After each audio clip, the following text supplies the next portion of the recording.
Let's say, honestly, Brock Purdy does make $55 million a year at quarterback. I'm going to tell you right now, whatever kind of deal that they were going to get on Brock Purdy has probably left town. A lot is happening. Like yesterday, in the middle of your afternoon, you had a ton of NFL news. Big numbers attached to big names being signed. You had Myles Garrett in the morning staying in Cleveland for an annual average value of $40 million a year for an edge rusher. Then you got Josh Allen news. Then you got the Devontae Adams news. Then you got the Geno to the Raiders, DK Metcalf to the Steelers trades. I mean, it was a crazy day. And then today, it's just been subtracting from the San Francisco 49ers. Jalen Moore gone to the Chiefs. Talanoa Hufanga is gone. Elijah Mitchell is gone. And we haven't even gotten to Dre Greenlaw, who at the price of linebackers right now is probably gone. Players that the Niners were expected to pivot to, the DJs, Reed and Moore, gone. So that's not going to be happening anytime soon. They haven't lost Charvarius Ward yet. They haven't lost Aaron Banks yet. It feels like that's going to happen. So it's been nothing but a one direction out of town free agency early tampering period for the San Francisco 49ers. We knew that based on the amount of money that they had to play with, they weren't going to be very involved in free agency. And to this point, they have not been involved in free agency other than to wave goodbye. And again, a player that you really thought you might be waving hello to, come on back, get reunited with DJ Jones, 3 years, $39 million, including $26 million fully guaranteed to stay in Denver. The 49ers are not in at any top dollar price point at any position on anyone. The one guy I thought that they needed to spend top dollar on, Drew Dolman, Chicago Bears. The center that I thought that would help the 49ers just become a better football team all the way around offensively. He's now off the board. The Bears are investing in offensive line in a way that makes 49er fans, I think, a little envious right now. And I just, look, we keep on hearing over and over again that a new day has dawned. The new catchphrase coming from Santa Clara is organizational reset. Organizational reset. Well, what does that mean? Because the last time Jed hit the organizational reset button on the San Francisco 49ers, you got a year of Tom Sula, then you got a year of Chip Kelly before you found anything that made even a little bit of sense in Kyle Shanahan.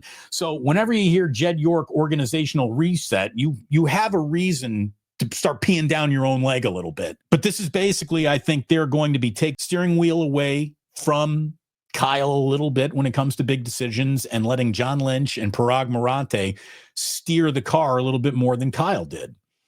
Probably a good thing too. I think that they should absolutely get a deal done with Brock Purdy as quickly as possible just to know what kind of money you're working from to help you through the rest of free agency. Are you going to extend George Kittle? That shouldn't be hard to do at all. Get it done. Get it done quickly. I don't like the way the 49ers move so slowly with their own players. Joey Bosa is obviously a name that a lot of people are talking about and think, well, that could happen, but it better happen for a very reasonable price based on his injury history and, his lack of production because of that. Well, it turns out, according to Diana Rossini and a few other sources, that the Miami Dolphins could come in, making Joey Bosa to San Francisco a little less than, that's definitely going to happen because he wants to go play with his brother. Find me the one time the Bosas left money on the table. They don't really do that. Again, Joey's going to want to have to come and play with his brother. Tim Kawakami was saying that there were good conversations between Bosa and the Niners. That's great. No team has done more to just hit the reset button than the Seahawks have done in the last few days. Not only had they said goodbye to Geno Smith and DK Metcalf and Tyler Lockett, they've also waived offensive tackle George Fant. They said goodbye to two of their defensive tackles and safety Rashawn Jenkins.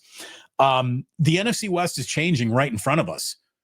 Seattle just changed an awful lot. Look, when you add Devontae Adams to Sean McVay, Stafford, Tutu Atwell, and Puka, and Kyron Williams, and a young defense that just was basically the driver to a division title for the Rams are without a doubt positioning themselves to be the 49ers' single biggest headache of next season.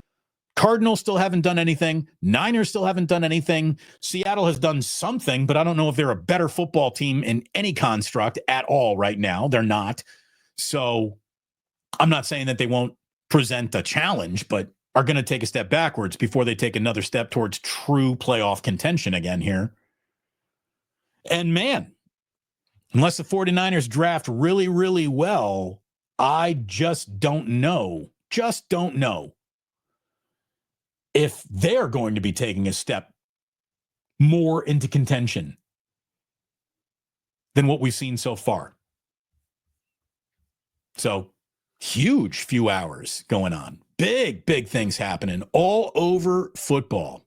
I think that Sam Darnold looked really good. Never great, but really, really good. He had a good season with the Minnesota Vikings. I think that when you take Darnold off the Vikings, things change dramatically. I think Brock Purdy has done more to prove that I'm not just the product of being surrounded by some good talent in just last year's crucible alone than what Sam Darnold has proven he can do without good talent, because he was Jet Sam Darnold, and then he was Viking Sam Darnold, and now he's going to be Seahawks Sam Darnold, and I bet you that looks more like Jet Sam Darnold than it does Viking Sam Darnold, unless he really, really, really did learn so much and is that much better, but I don't think so. I still think he is going to turn the ball over an awful lot. Sam Darnold, 3 years, $110 million to Seattle just now. Okay, well, you got your brand new Brock Purdy number to be working from right there.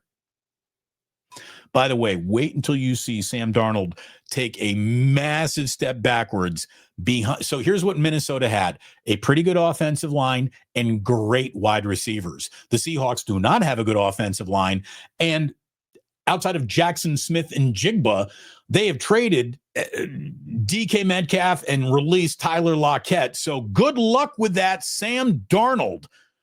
The 49ers will get 2 bites at the Sam Darnold apple each year now. Feels like everything comes back to Purdy at all times. What are the Niners going to pay Purdy? What kind of deal will they get on him? I'm going to tell you right now, whatever kind of deal that they were going to get on Brock Purdy has probably left town.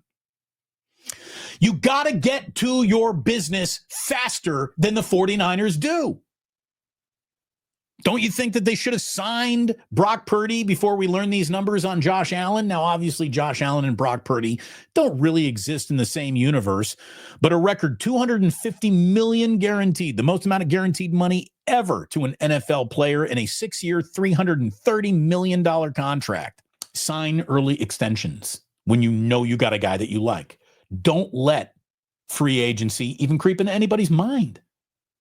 Buy them out of it, because the little bit of money that you put on the table today that you think is, well, it's a little bit of an overpay, but we like this guy, we're willing to invest in him. Again, 2-3 years from now, no big whoop. Let's say, honestly, Brock Purdy does make $55 million a year at quarterback.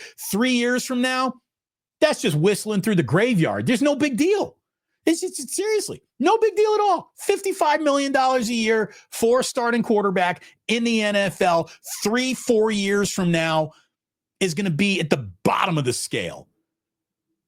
We are a handful of seasons away, and the right dude hitting hitting the right time from a $70 million a year quarterback. Who will be the first $70 million a year quarterback? Jaden Daniels with the Washington Commanders? Feels like he might be on track for that. It's going to happen. The price goes up everywhere all the time. It never comes down. So the price that scares you away today is called normal by Friday. And the thing that is the least big deal now in football is dead cap money. Dead cap money. You used to look at that and you'd think, what a waste. What a poorly allocated precious asset that you're paying dead cap money for guys who ain't even on your team no more. Look at how NFL teams are doing business. And I'm just going to insist you as a fan shouldn't care about anything that teams clearly don't even care about. Like, you can't care more about a rollover accounting row or column than teams do if teams don't even care about it anymore. Dead cap numbers is a new way of doing normal business in football. And it just shows you getting out of bad deals today is something that everybody wants to do. Because getting out of the bad deal today is going to allow you to make the overpay tomorrow that by Friday actually isn't even an overpay anymore. Thanks for watching. Tune into the Damon Bruce Show live on YouTube every weekday at 2 p.m. Eastern, 11 a.m. Pacific.